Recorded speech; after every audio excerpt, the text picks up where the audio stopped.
আজিৰ প্ৰতিক্ৰিয়াটো আমাৰ এইটো এটা পাৰ্টহে, কাৰণ চাৰ্জশ্বিটখন যেতিয়ালৈকে সম্পূৰ্ণভাৱে আমি নাপাম তেতিয়ালৈকে প্ৰকৃত প্ৰতিক্ৰিয়াটো আমি প্ৰকাশ কৰিব নোৱাৰিম।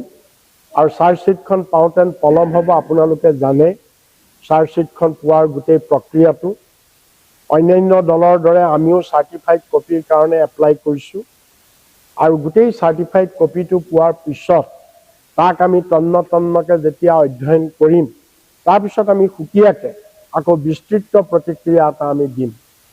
কিন্তু আজি যিটো আমি প্ৰতিক্ৰিয়া দিবলৈ ওলাইছোঁ, এইটো হৈছে অকল তাৎক্ষণিক প্ৰতিক্ৰিয়া। যোৱাকালি যি 7জন অভিযুক্তৰ ওপৰত যিকেইটা ছেকশ্যন লগাইছে, এই ছেকশ্যন কেইটাৰ ওপৰতেই আমি এটা তাৎক্ষণিক প্ৰতিক্ৰিয়া দিব বিচাৰিছোঁ। যে আমাৰ প্ৰথম তাৎক্ষণিক প্ৰতিক্ৰিয়াটো হৈছে এইটো যে যোৱাকালি চাৰ্জশ্বিটখনৰ পৰা দুটা কথা সাব্যস্ত হৈছে। এটা কথা হৈছে যে অসম চৰকাৰে চাৰ্জশ্বিটখন দিব লাগে কাৰণে দিয়াৰ ব্যৱস্থা কৰিছে।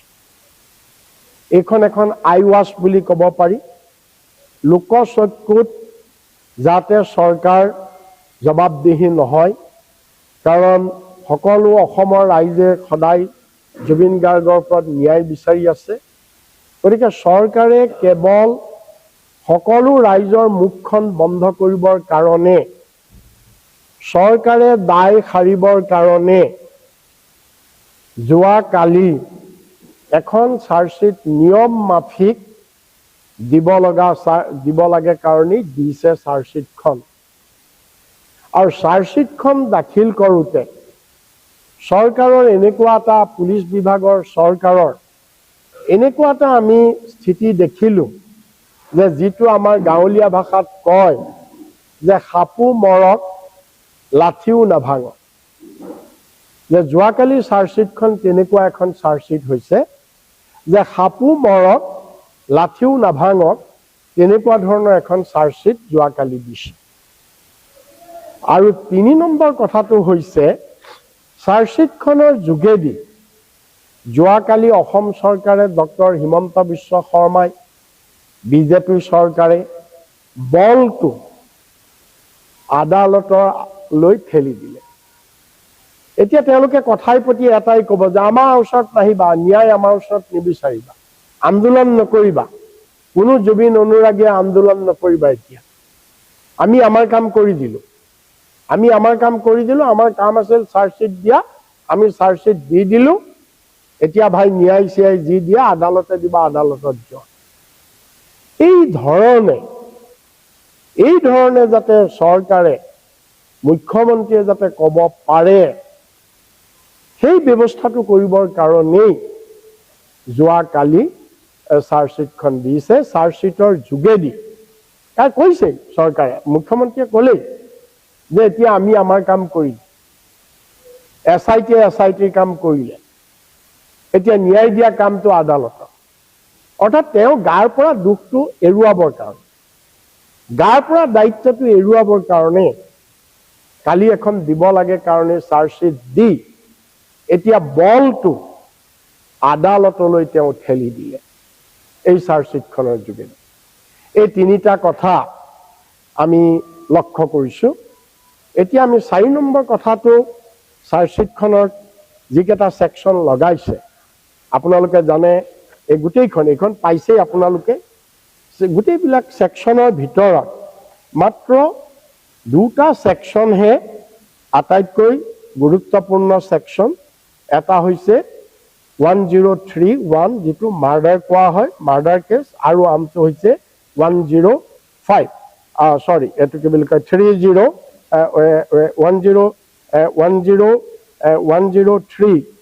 যিটো মাৰ্ডাৰ কেছ, এইটো, আৰু আমটো হৈছে 105 এটা, সেইটো। এই যিটো মাত্ৰ বাকীবিলাকক যিবিলাক ছেকশ্যন লগাইছে, এতিয়া BNSৰ, ভাৰতীয় ন্যায় সংহিতাৰ আজিকালি যিকেইটা ছেকশ্যন লগাইছে আপোনালোকে সকলোৱে পাইছে। সিদ্ধাৰ্থ শৰ্মাৰ ওপৰত বাকীকেইটা ছেকশ্যনৰ লগতে তেওঁক মূল হত্যাকাৰী বুলি কোৱা হৈছে। আৰু শ্যাম কানু মহন্তকো আটাইকেইটা ছেকশ্যনৰ লগত তেওঁকো 103টো লগাইছে, হত্যাকাৰী বুলিয়ে তেওঁকো কোৱা হৈছে। ঠিক সেইদৰে শেখৰ জ্যোতি গোস্বামীকো হত্যাকাৰী বুলি কোৱা হৈছে বাকীকেইটা ছেকশ্যনৰ লগত। অমৃতপ্ৰভা মহন্তকো হত্যাকাৰী বুলি কোৱা হৈছে বাকীকেইটা ছেকশ্যনৰ লগত। আৰু সন্দীপন গাৰ্গক হত্যাকাৰী বুলি কোৱা নাইকিয়া, তেওঁক 105 লগাইছে, অৰ্থাৎ তেওঁ কাল্পিবেবল homicide not amount two murder বুলি কৈছে। অৰ্থাৎ তেওঁ যিটো অপৰাধ কৰিছে সেই অপৰাধটো হত্যাৰ নিচিনা অপৰাধ নহয়, এনেকুৱা ধৰণে এটা কথা কৈছে। বাকীবিলাকৰ কনস্পিৰেচি, ক্ৰিমিনেল কনস্পিৰেচি, এক্সটৰ্চন, টকা লৈছে, টকা লেনদেন কৰিছে, কনস্পিৰেচি, সহযোগ কৰিছে ইত্যাদি ইত্যাদি ইত্যাদি, সেইখিনি ইমান দৰকাৰী নহয়, সেইখিনি লিগেল পইণ্ট, সেইখিনি আহিব। এতিয়া আমি এই গোটেই ছেকশ্যনবিলাকৰ পৰা যদি আপুনি আপাত দৃষ্টিত গোটেই বস্তুটো চাই, মই আপোনালোকক এটা উদাহৰণ দিম। গোটেই ভাৰতবৰ্ষত আজিলৈকে দেশ স্বাধীন হোৱাৰ পৰা বা ব্ৰিটিছৰ দিনৰ পৰা আজিলৈকে ভাৰতবৰ্ষত আটাইতকৈ শিহৰণকাৰী অপৰাধটো হত্যাকাৰীটো কি জানেনে? হত্যাকাণ্ডটো নিঠাৰী হত্যাকাণ্ড। আপোনালোকে জানে নিঠাৰী বুলি ঠাই টুকুৰাত গাজিয়াবাদৰ ওচৰত যিটো হত্যাকাণ্ড হৈছিল, যে সৰু সৰু বাচ্চা ধৰি আনি মাৰি সেই বাচ্চাৰ মাংসৰ, হয়নে, সেই বাচ্চাৰ মাংস বনাই খাইছিল এই দুজন মানুহ, সুৰিন্দৰ কলি আৰু মনিন্দৰ সিং পান্ধা। কিমান সাংঘাতিক যে সৰু বাচ্চাক ৰাস্তাৰ পৰা ফুচুলাই ধৰি আনি হত্যা কৰি সিহঁতৰ মাংস খাইছিলে। কিমান ডাঙৰ এটা বাচ্চা নহয়, 16টা, কিমান সাংঘাতিক, এদিনত নহয়, গেপ গেপ দি 16টা, কিমান গোটেই ৱৰ্ল্ডত নাই হয়তো এনেকুৱা ঘটক। এইটো হৈছে আটাইতকৈ সাংঘাতিক হেনিয়াছ ক্ৰাইম। ইয়াতকৈ আৰু সাংঘাতিক জঘন্য অপৰাধ হত্যাকাণ্ড একো হ'ব নোৱাৰে। কিন্তু এই হত্যাকাণ্ডত যি দুজন অভিযুক্ত, এজন সুৰিন্দৰ কলি আৰু এজন মনিন্দৰ সিং পান্ধা, লোৱাৰ কোৰ্টে সুৰিন্দৰ কলিক 16টা ডেথ কেছ, 16টা মাৰ্ডাৰ কেছত ডেথ চেণ্টেন্স দিছে, মৃত্যুদণ্ড দিছে। আৰু সুৰিন্দৰ কলিৰ যিজন সহযোগী আছিলে, ঘৰৰ মালিক মনিন্দৰ সিং পান্ধাৰক 7টা মাৰ্ডাৰ কেছত ডেথ চেণ্টেন্স দিছে, এটা নহয় 7টা, অৰ্থাৎ 7টা বাচ্চা মৰাত তেওঁ জড়িত। সেইকাৰণে 7টা বাচ্চাৰ কাৰণে তেওঁক ডেথ চেণ্টেন্স, মৃত্যুদণ্ড দিছে একেলগে, এটাইকে। কিন্তু আপোনালোকে জানেনে, এই মৃত্যুদণ্ড এলাহাবাদ হাইকোৰ্টত খাৰিজ হৈ গ'ল, তেওঁলোক দোষমুক্ত হৈ গ'ল, লোৱাৰ কোৰ্টে দিছিলে। আৰু তেওঁলোকে দোষমুক্ত হৈ যোৱাৰ পিছত সুপ্ৰিম কোৰ্ট গ'ল, চৰকাৰ, আৰু সুপ্ৰিম কোৰ্টতো তেওঁলোক খালাচ হৈ গ'ল। অৰ্থাৎ তেওঁলোকক কোনো কাৰণত তেওঁলোকক একো একশ্যন নহ'ল, ইমান সাংঘাতিক হত্যা কৰাৰ পিছত। কিয়? এইটো কিয় হ'বলৈ পালে? এইটো এই কাৰণে হ'বলৈ পালে যে যিটো ইনভেষ্টিগেটিং এজেঞ্চিয়ে যি চাৰ্জশ্বিট দিছিল, সেই চাৰ্জশ্বিট দুৰ্বল আছিল। সেই চাৰ্জশ্বিটত ত্ৰুটিপূৰ্ণ চাৰ্জশ্বিট আছিল। কাৰণ আদালত কেতিয়াও আবেগৰ দ্বাৰা পৰিচালিত নহয়, আদালত চেণ্টিমেণ্টৰ দ্বাৰা পৰিচালিত নহয়। আদালতে কাৰো প্ৰতি মৰম সহানুভূতি নেদেখুৱায়, কাৰো প্ৰতি পুতৌ নেদেখুৱায়। আদালতে সম্পূৰ্ণৰূপে আইনৰ মতে যায়, আইনৰ মতে যায়। এতিয়া সেইকাৰণে তাত এই চাৰ্জশ্বিট ভুল হোৱাৰ কাৰণেই, চাৰ্জশ্বিট ত্ৰুটিপূৰ্ণ হোৱাৰ কাৰণেই এনেকুৱা বিশ্বত ঘৃণনীয় জঘন্য হত্যাকাণ্ড কৰিও সেই মানুহ সম্পূৰ্ণৰূপে আদালতৰ পৰা খালাচ হৈ ওলাই আহিলে। মই এই উদাহৰণটো দিছোঁ আপোনাক, এইটো বহুত ইণ্ডিয়াৰ চেনচেশ্যনেল কেছ। এইটোৰে আলমত আজি ক'ব খুজিছোঁ যে যিখন চাৰ্জশ্বিট দিছে, এই চাৰ্জশ্বিটত আমি চাৰ্জশ্বিটখন পালেহে ক'ব পাৰিম। কিন্তু ছেকশ্যনবিলাক চাই যিটো তাৎক্ষণিক প্ৰতিক্ৰিয়া আমি ক'ব খুজিছোঁ যে চৰকাৰে দিব লাগে কাৰণে এখন চাৰ্জশ্বিট দিছে, চৰকাৰে পাল মাৰি চাৰ্জশ্বিট দিছে, চৰকাৰে দায় সাৰিবৰ কাৰণে চাৰ্জশ্বিট দিছে, আৰু চৰকাৰে সাপো মৰক লাঠিও নাভাঙক এনেকুৱা দৃষ্টিভংগীলৈ চাৰ্জশ্বিট দিছে। আৰু চাৰ্জশ্বিটখন দি চৰকাৰে গৌৰৱ কৰিছে যে এতিয়া আমি আমাৰ কাম কৰিলোঁ, আমাৰ SITৰ কাম আমি কৰিলোঁ, এতিয়া আমাৰ একো দায়িত্ব নাই, এতিয়া আদালতৰ ওপৰত কথা। এনেধৰণৰ চৰকাৰে গা এৰা মন্তব্য দিছে। এতিয়া কথাটো হৈছে কি, আদালতত কেনেকে ন্যায় পাব? আদালতত কেনেকে ন্যায় পাব? আমাৰ চৰকাৰে, আমাৰ পুলিচে, আমাৰ SIT যোৱাকালি যিখন চাৰ্জশ্বিট দিছে, সেই চাৰ্জশ্বিট যদি ত্ৰুটিমুক্ত নহয় তেতিয়াহে আদালতত ন্যায় পাব। ইতিমধ্যে মই সেইখিনি ৰিপিট নকৰোঁ। মই I am a not professional lawyer. মোৰ যদিও মই অলপ দিন ওকালতি কৰিছিলোঁ, সামান্য ABCD আছে আইডিয়া, কিন্তু অধ্যয়ন কৰোঁ কাৰণে অলপ জানো। মই এক্সপাৰ্ট অপিনিয়ন দিব নোৱাৰোঁ ইয়াত লিগেলৰ ওপৰত। আমাৰ হাইকোৰ্টত ডাঙৰ ডাঙৰ আইনজ্ঞসকল আছে, তেওঁলোকে দিব। কিন্তু মোৰ সামান্য যিটো সাধাৰণ জ্ঞানৰ পৰা, যিটো সাধাৰণ জ্ঞান আইনৰ ওপৰত, সেই সাধাৰণ জ্ঞানৰ পৰা আপোনালোকক ক'ব খুজিছোঁ যে ক্ৰিমিনেল কেছত এজন মানুহক শাস্তি কোৰ্টে, আদালতে শাস্তি দিবলৈ হ'লে তাৰ প্ৰথম থিয়ৰিটো হৈছে যে বিয়ণ্ড ৰিজনেবল ডাউট।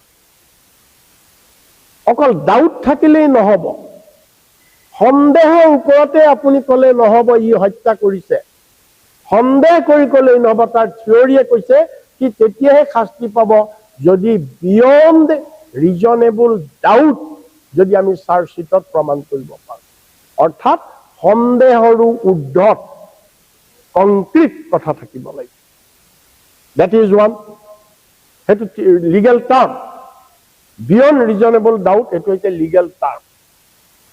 চাৰ্জশ্বিটখন অভিযুক্ত কেইজন, এই 7জন অভিযুক্ত, এই 7জন অভিযুক্তৰ যিবিলাক অভিযোগ, যিকেইটা ছেকশ্যন লগাইছে, এই ছেকশ্যন কেইটা, অভিযোগ কেইটা, প্ৰথম কথা আদালতে চাব যে বিয়ণ্ড ৰিজনেবল ডাউট হৈছে নে।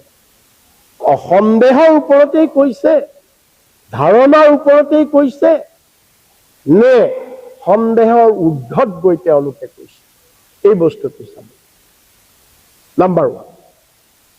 নাম্বাৰ 2, আমি ছেকশ্যন লগালেই নহ'ব। আমি, তেওঁলোকে কৈছে প্ৰায় কিমান 3500 পৃষ্ঠাৰ ডকুমেণ্ট আছে। ডকুমেণ্ট কি? ডকুমেণ্ট অকল ডকুমেণ্ট বুলি ক'লেই নহ'ব।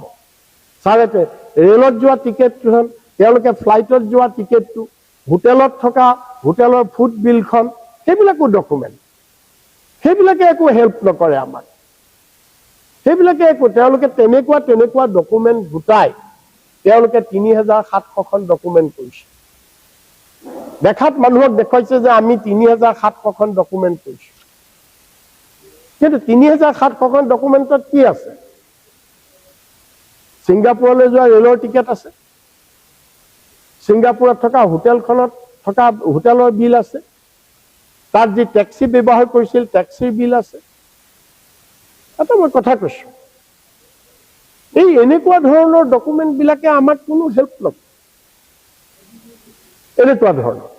এতিয়া কথা হৈছে কি যে যিকেইটা ছেকশ্যন লগাইছে, এই ছেকশ্যন কেইটা, অভিযোগ কেইটা অকল লগালেই নহ'ব, তাক দেখা সাক্ষীয়ে কৰবৰেট কৰিব লাগিব। এইটো এটা আদালতত নিয়ম আছে, কৰবৰেট কৰিব লাগিব। অৰ্থাৎ সাক্ষীয়ে এই হত্যাকাৰী অভিযোগত চাৰ্জশ্বিটত লিখা কথাবিলাক হয় বুলি কোৱা মানুহ ওলাব লাগিব। মই দেখিছোঁ, এইটো হয়, এইটো হয়, এইটো হয়, এইটো মই দেখিছোঁ, এইটো হয়, মোবাইলে এইটো কৈছে, ৰেকৰ্ডে এইটো কৈছে, অমুকে এইটো কৈছে, ভিডিঅ' ফুটেজে এইটো কৈছে। এই গোটেই কথাবিলাক কৰবৰেশ্যন বুলি কয়। কৰ'বৰেট হ'ব লাগিব, সেইটো ব্যৱস্থা লৈছে নে নাই? সেই ব্যৱস্থাটো আমাৰ লৈছে নে নাই? এই চাৰ্জশ্বিটত আমাৰ সেই কথাটো আহিছে। আমাৰ তাৎক্ষণিক প্ৰতিক্ৰিয়া সেইটো এটা কৈছো। আমি আৰু এটা কথা কৈছো, যিটো সব আইনজ্ঞই কৈ আছে, যে সাধাৰণতে আপোনালোকে সবেই জানে, যেতিয়া এটা মাৰ্ডাৰ হয়, আমাৰ গাঁওবিলাকত আমি দেখি আছো, সদায় পাই আছো, মাৰ্ডাৰ হলে পুলিচে তদন্ত কৰি কি কৰে? তাত ব্যৱহাৰ কৰা দাখন, পিষ্টলটো, বন্দুকটো, লাঠি, জাঠি, জোং যি পায় সেই বস্তুবিলাক সিজ কৰিব লাগে। সিজ কৰিব লাগে সেই বস্তুবিলাক, যিটো মাৰ্ডাৰটোত ব্যৱহাৰ হৈছিল বস্তু সিজ কৰি আনিব লাগে। ক'ৰবাত আমি এনেকুৱাও পাওঁ যে একো নাপালে কাৰ্টিজবিলাক পাইছে, গুলিয়াই মাৰিলে খালি কাৰ্টিজবিলাক পাইছে, সেই কাৰ্টিজকে পুলিচে সিজ কৰি আনে জেগাৰ পৰা।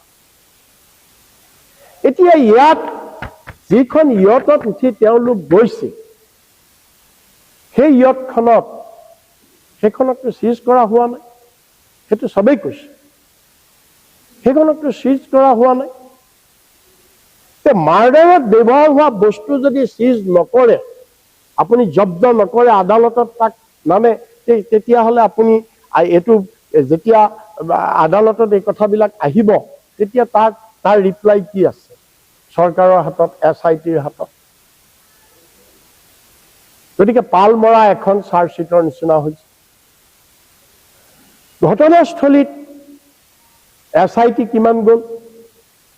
নিয়মমতে ঘটনাস্থলীত যাব লাগে, হোটেলৰ ষ্টাফবিলাকক জেৰা কৰিব লাগে। তাত যিহেতু কোৱা হৈছে গোটেই ৰাতি পাৰ্টি চলিছিলে, গোটেই ৰাতি ৰুমত ড্ৰিংকছ পাৰ্টি চলিছিলে, গতিকে হোটেলৰ এইটো কি বুলি কয়, গোটেই ষ্টাফক, মেনেজাৰক জেৰা কৰিব লাগিছিল। জেৰা হোৱা নাই। ইয়টত থকা সকলো যাত্ৰীক, তাৰ যিটো ছিংগাপুৰৰ অসম এছ'চিয়েশ্যনৰ মানুহখিনি, তেওঁলোকক জেৰা কৰিব লাগিছিল। তেওঁলোকক জেৰা কৰা হোৱা নাই, এজন নে দুজনক মাত্ৰ জেৰা কৰিলে। এইখিনি বাৰু যোৱাকালি সবেই কৈছে, বাকী সকলো উকিলেও কৈছে। সেইকাৰণে এইবিলাক লিগেল পইণ্ট, মই এইবিলাকৰ ওপৰত ইমান যাব খোজা নাই, মই খালি ৰেফাৰেঞ্চত আনিছো। যোৱাকালি অলৰেডি এইটোৰ ওপৰত আলোচনা হৈছে। এতিয়া আমাৰ কথা হ'ল যে, আমাৰ মূল কথাটো হৈছে যে জুবিন গাৰ্গৰ যদি ন্যায় নাপায়, জুবিন গাৰ্গৰ হত্যাকাৰীয়ে যদি এই নিঠাৰী কাণ্ডৰ দৰে যদি সাৰি যাবলগীয়া হয়, তেতিয়াহ'লে কিন্তু ইতিহাসে মুখ্যমন্ত্ৰী হিমন্ত বিশ্ব শৰ্মাক কেতিয়াও ক্ষমা নকৰিব, ইতিহাসে কেতিয়াও ক্ষমা নকৰিব। আমি শেষলৈকে আমি লক্ষ্য ৰাখিম, আদালতৰ প্ৰত্যেকটো কাৰ্যক্ৰমণিকাৰ ওপৰত আমি লক্ষ্য ৰাখিম। আজি আমি সকলো কথাটো কোৱাটো উচিত নহ'ব, যিহেতু সম্পূৰ্ণ চাৰ্জশ্বিট আমাৰ হাতত নাই, নোহোৱাকৈ আমি সকলো কথা কোৱাটো উচিত নহ'ব।